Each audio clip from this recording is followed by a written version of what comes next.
time you walk into the room, got me feeling crazy, like my heart boom boom. Any other boy would stare, but me I look away, cause you're making me scared. Trying not to breathe, 1, 2, 3. Assalamualaikum warahmatullahi wabarakatuh. Perkenalkan, nama saya Ilmiana dengan NIM 23102037. Tujuan saya membuat video ini adalah untuk menjelaskan kembali mengenai materi apa saja yang saya pahami dalam mata kuliah Etika Administrasi Publik semester 6. Adapun materi yang saya akan bahas pada video kali ini, yang pertama, apa itu etika administrasi publik, pendekatannya beserta contohnya. Yang kedua, apa saja jenis-jenis akuntabilitas dan apa saja akuntabilitas modern itu. Yang ketiga, apa yang dimaksud dengan NPM atau New Public Management, serta fenomena sebelum dan setelah adanya NPM itu seperti apa, apakah ada perubahan atau tidak. Dan yang terakhir, apa itu NPG atau New Public Governance, serta penerapannya dan kota apa saja yang sudah menerapkan Smart City ini. Materi yang pertama yaitu mengenai penjelasan etika administrasi publik dan pendekatannya. Nah, etika administrasi publik itu merupakan nilai atau prinsip moral yang menjadi pedoman bagi manusia untuk menilai atau melihat apakah suatu tindakan itu benar atau salah dan benar atau salah dan baik atau buruk. Nah, berdasarkan pemahaman saya, ada beberapa pendekatan yang saya ketahui, ada dua. Yang pertama yaitu pendekatan teleologi. Nah, pendekatan ini dalam pandangan teologis yaitu suatu tindakan yang dianggap baik atau buruk berdasarkan konsekuensi-konsekuensi yang diinginkan atau diharapkan. Contohnya, mahasiswa rajin belajar bukan hanya karena ingin nilainya bagus, tetapi dia menyadari bahwa tujuan akhirnya adalah untuk memperoleh pengetahuan dan untuk pekerjaan atau kehidupan yang lebih baik. Nah, pendekatan yang kedua yaitu pendekatan deontologi. Nah, di mana dalam pandangan deontologis, pendekatan ini adalah kewajiban moral yang bersifat absolut. Nah, yang harus diikuti, terlepas dari apakah tindakan tersebut menghasilkan hasil yang diinginkan atau tidak. Contohnya misalnya seperti seorang anak memilih untuk jujur kepada orang tuanya, meskipun konsekuensinya bisa membuatnya dimarahi, karena kejujuran adalah kewajiban moral. Dari yang kedua yaitu apa saja jenis-jenis akuntabilitas, model akuntabilitas modern. Pertama yaitu akuntabilitas hierarki, di mana akuntabilitas hierarki ini adalah kewajiban bawahan untuk mempertanggungjawabkan kinerja, tindakan, dan penggunaan sumber daya kepada atasannya. Contohnya, seorang pegawai harus melaporkan hasil pekerjaannya kepada atasannya langsung. Misalnya,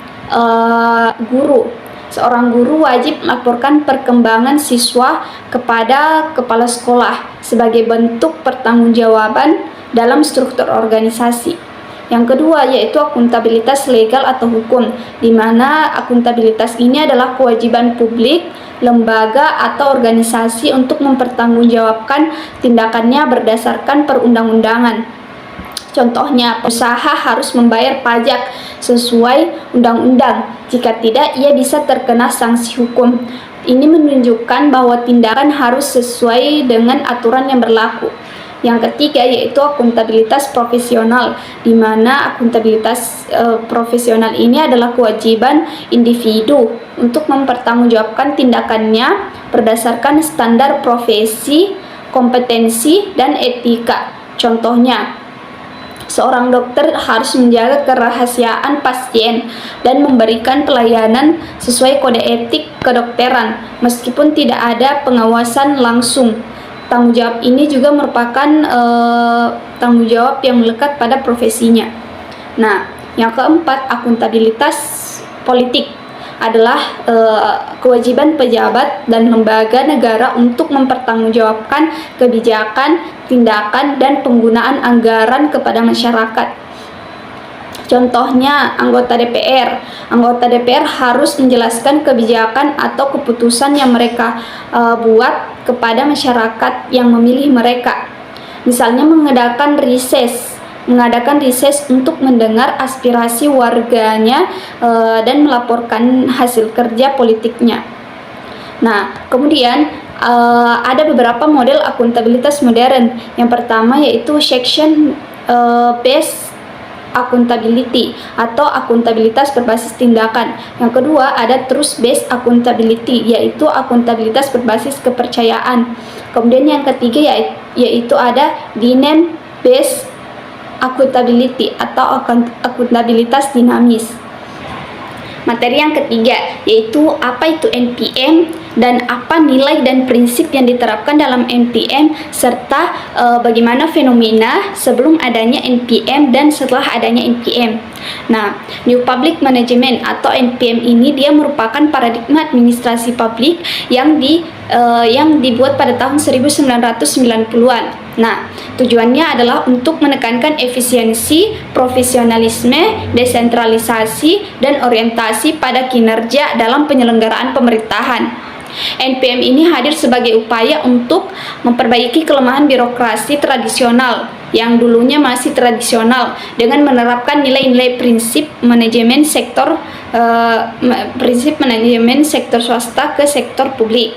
Nah, sebelum penerapan prinsip-prinsip NPM ini, birokrasi di Kabupaten Kolaka itu masih didominasi oleh model administrasi publik tradisional yang lebih menekankan pada kepatuhan terhadap aturan dan prosedur dibandingkan hasil yang ingin dicapai. Nah, seperti pelayanan publik yang cenderung lebih lambat, proses pengambilan keputusan terpusat, serta pengukuran keberhasilan suatu organisasi itu berfokus pada penggunaan anggaran daripada kualitas pelayanan kepada masyarakat. Nah, contohnya ketika masyarakat mengurus surat izin usaha atau dokumen administrasi lainnya, mereka harus mendatangi beberapa kantor dan melalui tahapan birokrasi. Nah, proses pelayanan sering memerlukan waktu yang cukup lama karena setiap tahapan harus melewati jenjang persetujuan yang panjang. Setelah adanya NPM, setelah penerapan reformasi birokrasi yang mengadopsi prinsip-prinsip NPM ini, pemerintah Kabupaten Kolaka mulai menerapkan tata kelola yang berorientasi pada kinerja, efisiensi, efektivitas, transparansi, dan kepuasan masyarakat. Nah, pemerintah tidak hanya fokus pada pelaksanaan program, tetapi juga pada hasil dan manfaat yang dirasakan oleh masyarakatnya.